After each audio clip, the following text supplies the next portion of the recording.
Radhe Radhe everyone, आप देख रहे हैं सीरियल सियापा, जहां पे मिलती है आपको आप ही के फेवरेट शो की इंटरेस्टिंग अपडेट। तो चलिए अब बात करते हैं टीवी सीरियल राधा कृष्ण के आज रात के एपिसोड की, जिसकी शुरुआत में दिखाया जाएगा कि जो दिम्बक है वो माफ़ी मांगता हुआ नजर आएगा श्री कृष्ण से और अपने प्राणों की भीख भी मांगेगा। लेकिन कृष्ण इतने क्रोधित होंगे कि वो उसका भी वध करने वाले होंगे, लेकिन राधा रानी उन्हें रोकेंगे और कहेंगे कि कृष्ण नहीं, इसे जाने दो। यहाँ पर कृष्ण कहते हैं कि ठीक है, मैं इसे जाने देता हूँ, लेकिन इसने जो शुरू किया है उसके बारे में कभी भी किसी ने सोचा नहीं होगा, और जब वो होगा तो वो बहुत ज़्यादा भयकारी होगा और बहुत ही ज़्यादा मैं उसके लिए चिंतित हूँ। ये सुनकर के राधा काफ़ी ज़्यादा अपसेट हो जाती हैं और बलराम दाऊ को भी समझ नहीं आता कि आखिर अब कान्हा क्या कह रहे हैं। यहाँ पर द्वारका में श्री कृष्ण की वापसी होगी और सबको पता होगा कि हंस का वध करके यहाँ पर श्री कृष्ण लौटे हैं, इसलिए ढोल नगाड़े बज रहे होंगे, हर तरफ गुलाल होगा और सभी लोग खुशी से झूम रहे होंगे। तभी सब श्री कृष्ण द्वारकाधीश की जय जयकार कर रहे होंगे। यहाँ पर श्री कृष्ण को देखकर राधा काफ़ी ज़्यादा उदास होंगी और कृष्ण उन्हें देखकर कहेंगे कि क्या हुआ राधा, तुम इतनी उदास क्यों हो, सब तो प्रसन्न है।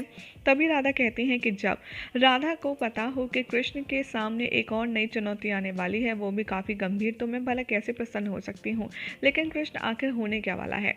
तभी कृष्ण यहाँ पर राधा को समझाते नजर आते हैं कि देखो, जो होना था वो नियति थी, अब जो होगा वो भी नियति ही होगी, लेकिन उसके लिए तुम और मैं कुछ कर नहीं सकते। तुम सिर्फ मेरा साथ निभाओ, इसके अतिरिक्त मुझे कुछ नहीं चाहिए और तुम बिल्कुल भी परेशान मत हो। और वो ऐसी ही बातें करते हैं और यानी कि मेन चीज़ नहीं भूलते। और इधर दिखाया जाएगा कि सभी भरी सभा के बीच में जय जयकार कर रहे होंगे कृष्ण की, और तभी ढोल नगाड़ों की आवाज़ अलग से आएगी और जो दिम्बक होगा वो ढोल पीट पीट कर द्वारका की सभा में आएगा और सभी लोग देखकर हैरान हो जाएंगे। यहाँ पर श्री कृष्ण कहेंगे कि अपने प्राणों की दान मांगने के बाद तुम यहाँ पर एक नया बखेड़ा खड़े करने आ गए, बताओ तुम क्यों आए हो और ये ढोल क्यों बजा रहे हो। तभी द्वारकावासी पूछते हैं तो यहाँ पर दिम्बक कहता है, मैं इसलिए बजा रहा हूँ ताकि जो चीज़ें आपके कानों तक नहीं पहुँच रही हैं वो आपके कानों तक उचित तरीके से पहुँच पाए।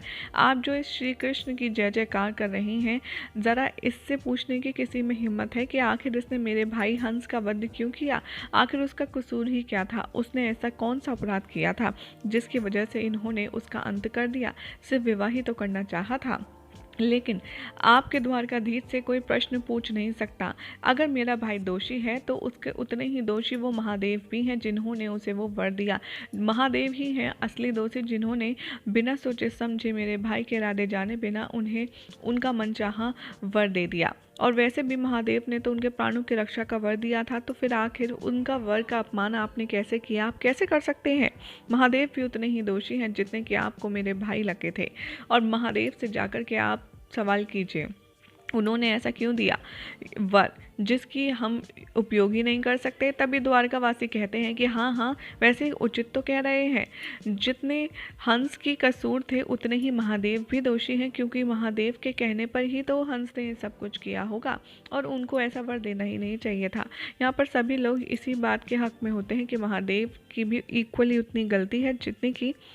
इधर दिखाया जाएगा कि कैलाश में माँ पार्वती काफ़ी ज़्यादा अपसेट होंगी महादेव की इमेज स्पॉइल होने को लेकर के, और वो कहती नज़र आएंगी कि सब लोगों को महादेव को देखने का नज़रिया बदलता जा रहा है। काश यहाँ पर महादेव के क्रोध को शांत करने के लिए कोई होता। यहाँ पर सभी देवतागण कहेंगे कि हमें लगता है कि अब महादेव और श्री कृष्ण को आपस में वार्ता करनी चाहिए, अन्यथा बहुत ही बड़ा कुछ अनिष्ट हो सकता है। और महादेव इतने ज़्यादा क्रोध में होते हैं, इतने ज़्यादा क्रोध में कि वो किसी की बात कुछ सुनने समझने के उचित ही नहीं लगते। और यहाँ पर श्री कृष्ण मौन खड़े रहेंगे और यहाँ पर दिम्बक कहेगा कि देख रहे हो तुम्हारा राजा, ये जो नारायण है ये मौन खड़ा है, इसका मतलब ये है कि ये भी इस बात से आग्रह करता है कि महादेव की ही गलती है। यहाँ पर गांव वाले कहते हैं, मतलब द्वारकावासी, कि महादेव की इतनी ही गलती है जितनी कि हंस की, इसीलिए आपको वहाँ पर उनसे जाकर के सवाल करना चाहिए कि आखिर उन्होंने बिना सोचे समझे वर दिया क्यों, और ऐसे तो बहुत ज़्यादा बड़ी प्रॉब्लम हो सकती है। यहाँ पर दिखाया जाएगा कि जो दिम्बक है वो पहुँच जाएगा कैलाश में और महादेव का आह्वान करेगा और कहेगा कि महादेव चिंता मत कीजिए, मैं आपको यहाँ पर किसी वर मांगने के लिए नहीं बुला रहा हूँ, बल्कि मैं सिर्फ अपने सवालों का जवाब मांगने के लिए आपको बुला रहा हूँ, और मैं यहाँ पर अपना वर लौटाने आया हूँ, क्योंकि क्या फ़ायदा इस वर का जो उपयोग ही ना किया जा सके। इसलिए मुझे ये वर नहीं चाहिए, आप ये वर ले लीजिए। यहाँ पर सभी देवतागण काफ़ी ज़्यादा परेशान हो जाएंगे ये देखकर कि महादेव को अगर पता चलेगा कि ये वर लौटाने आया है तो बहुत बड़ी परेशानी होगी। महादेव यहाँ पर क्रोध में दिम्बक के सामने आ जाएंगे और कहेंगे कि मैं अपना दिया हुआ वर नहीं लौटा सकता। लेकिन दिम्बक यहाँ पर पीछे पड़ जाएगा कि मुझे ऐसे वर की कोई आवश्यकता नहीं है जिसका मैं उपयोग नहीं कर सकता, और अन्यथा मैं उपयोग करूँगा तो मेरा भी अंत हो जाएगा, जैसा कि हंस का हुआ। महादेव कहते हैं कि सुनो, दिया हुआ वर कभी वापस नहीं किया जा सकता। सभी देवतागण कहते हैं कि ये तो सिचुएशन बिगड़ती जा रही है, काश यहाँ पर द्वारकाधीश भी होते। तभी श्री कृष्ण कैलाश पहुंच जाते हैं और कहते हैं कि सभी को प्रणाम, मेरे आराध्य को भी प्रणाम। लेकिन महादेव कृष्ण से आंखें चुराते हैं। यहाँ पर दिम्बक के बारे में बात करते हुए कृष्ण कहेंगे तो दिम्बक अपनी बात को लेकर के यहाँ पर भी आ गया, उत्पन्न करने समस्या। तभी देवतागण कहते हैं कि हाँ, दिम्बक ऐसे ऐसे बोल रहा है। तभी महादेव गुस्से में कहते हैं कि लेकिन श्री कृष्ण क्या करेंगे, वर मेरा था, निर्णय भी मेरा था और निर्णय भी मेरा होगा, मैं कोई भी वर वापस नहीं लूँगा। और सभी लोग शौक हो जाते हैं कि महादेव कितना रूड बात कर रहे हैं। यहाँ पर श्री कृष्ण महादेव से बात करने का प्रयास करते हैं, लेकिन महादेव काफ़ी ज़्यादा क्रोध में हर एक बात का जवाब देते हैं। यहाँ पर श्री कृष्ण से कहते हैं महादेव कि आखिर आप चाहते क्या हैं कि मैं आपका कहा ही सुनूं। तभी श्री कृष्ण कहते हैं देखिए, आपको दिम्बक को दिया हुआ वर तो लौटाना ही होगा हर हाल में। यहाँ पर यह सुनकर कि महादेव को क्रोध आ जाता है और वो कहते हैं कि आप शायद भूल रहे हैं, त्रिदेवों में से एक देव मैं भी हूँ। यहाँ पर महादेव से कहते हैं श्री कृष्ण कि अगर आपने दिम्बक का वर वापस नहीं लिया तो आपको मेरे क्रोध का सामना करना पड़ सकता है, और आप इन सब बातों से सिर्फ मेरा क्रोध ही बढ़ा रहे हैं। और ये सुनकर के महादेव इमोशनल हो जाते हैं, कहते हैं कि अच्छा, तो अब मैं आपका क्रोध भी बढ़ाने लग गया। वो कहते हैं कि ठीक है, यही सही, अगर मैं आपका क्रोध बढ़ा रहा हूँ तो आप शायद भूल रहे हैं कि महादेव को सबसे अधिक क्रोध आता है और उनका क्रोध शांत कर पाना किसी के भी बस की बात नहीं। यहाँ पर इन शॉर्ट इन दोनों की कॉन्वर्सेशन लड़ाई और चैलेंज में तब्दील हो जाती है, जहाँ पर महादेव कह देते हैं कि ठीक है, अब क्रोध का सामना युद्ध से ही होगा, देखते हैं कि आखिर किसकी विजय होती है, आपकी या फिर मेरी। यहाँ पर श्री कृष्ण कहते हैं कि देखिए, मैं आपसे लड़ना नहीं चाहता, लेकिन महादेव बार बार लड़ने के लिए ही यहाँ पर सबका ऐलान कर देते हैं और ये कहकर कि वो चले जाते हैं।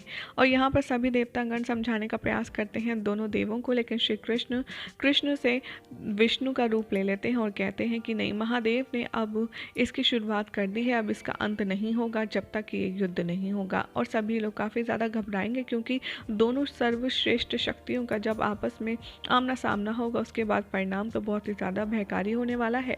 माँ पार्वती भी ये देख कर के काफ़ी ज़्यादा उदास होती रहती हैं, लेकिन उनकी बात भी कोई नहीं सुनता।